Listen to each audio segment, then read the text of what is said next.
ಶ್ರೀ ಗುರುಭ್ಯೋ ನಮಃ. ಮಾಯಕಾರ ಪ್ರಭುವೇ ನಮಃ.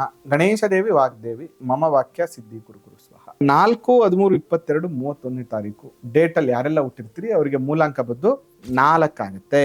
ನಾವೇನ್ ಮಾಡ್ತೀವಿ, ಫಿಸಿಕಲಿ ಆಕ್ಟಿವ್ ನ ಕಮ್ಮಿ ಮಾಡ್ಬಿಟ್ಟು ಮೆಂಟಲಿ ಪ್ರೆಷರ್ ನ ಜಾಸ್ತಿ ಮಾಡ್ಕೋತೀವಿ. ಸಾಮಾನ್ಯವಾಗಿ ಯಾರೆಲ್ಲ 4-13-22-31 ತಾರೀಕು ಹುಟ್ಟಿರ್ತಾರೆ ಅವ್ರಿಗೆ ಮೆಂಟಲಿ ಪ್ರೆಷರ್ಸ್ ಜಾಸ್ತಿ ಇರ್ತದೆ. ನೋಡಿ, ಒಂದು 4ನೇ ತಾರೀಕಿಗೆ ರಾಹು ಆದ್ರೆ 13ನೇ ತಾರೀಕಿಗೆ ರವಿ ಮತ್ತೆ ಗುರುವಿನ ಕಾಂಬಿನೇಷನ್, 22ನೇ ತಾರೀಕಿಗೆ ಚಂದ್ರ ಪ್ಲಸ್ ಚಂದ್ರ ಕಾಂಬಿನೇಷನ್, 31ನೇ ತಾರೀಕಿಗೆ ರವಿ ಮತ್ತೆ ಗುರು ಕಾಂಬಿನೇಷನ್ ಇಸ್ ವೆರಿ ಬೆಸ್ಟ್. ತುಂಬಾ ದುಡ್ಡನ್ನು ಸಂಪಾದನೆ ಮಾಡುವಂಥದ್ದು ಅಥವಾ ತುಂಬಾ ದುಡ್ಡನ್ನ ಕಳ್ಕೊಳ್ಳುವಂಥದ್ದು. ಇವತ್ತು ಚಿಕ್ಕ ಕಾರಲ್ಲಿ ಓಡಾಡ್ತಾ ಇದ್ರ ಇದಕ್ಕಿದಾಗಲೇ ದೊಡ್ಡ ಇನೋವಾ ತಗೊಳ್ಳುವಂತ ಒಂದು ಪರಿಸ್ಥಿತಿಗಳು, ಒಂದು 20-30 ಮನೆ ಕಟ್ಟಕ್ ಹೋಗ್ಬಿಟ್ಟು 30-40 ಡುಪ್ಲೆಕ್ಸ್ ಮನೆ ಕಟ್ಬಿಡುವಂಥದ್ದು, ಈ ತರದ್ದು ಒಂದಷ್ಟು ಇವೆಂಟ್ಗಳು ತುಂಬಾ ಚೆನ್ನಾಗ್ ಆಗತ್ತೆ. ಈ 4ನೇ ತಾರೀಕು 13, 22ನೇ ತಾರೀಕು ಮತ್ತೆ 31ನೇ ತಾರೀಕು ಹುಟ್ಟಿರ್ತಾರೋ ಅಂತವ್ರು ಏನಾದ್ರು ಈ ಫೀಲ್ಡ್ ಅಲ್ಲಿ ಇದ್ರೆ ನಿಮ್ಗೆ ಬಂಪರ್ ಈ ವರ್ಷ. ನೀವು ಪ್ರಮೋಷನ್ ಎಲ್ಲ ಕೆಲಸ ಇದ್ರೆ ಸಾಕು ಅಂತ ಹೇಳಿರ್ತೀರಿ, ನೀವು ದೊಡ್ಡ ಕೆಲಸ ಸಿಗುವಂಥದ್ದು, ಫೈನಾನ್ಷಿಯಲಿ ಇಂಪ್ರೂವ್ಮೆಂಟ್ ಆಗುವಂಥದ್ದು ಇರ್ತದೆ. ಬಟ್ ಸೇಮ್ ಟೈಮಲ್ಲಿ ಪ್ರಾಬ್ಲಮ್ ಕೂಡ ಇರ್ತದೆ. ಮಾರ್ಚ್ ತಿಂಗಳು, ಏಪ್ರಿಲ್ ತಿಂಗಳು, ಆಗಸ್ಟ್ ತಿಂಗಳು, ಈ 3 ತಿಂಗಳುಗಳು ನಿಮಗೆ ಅಷ್ಟೊಂದು ಪಾಸಿಟಿವ್ ತಿಂಗಳುಗಳಲ್ಲ.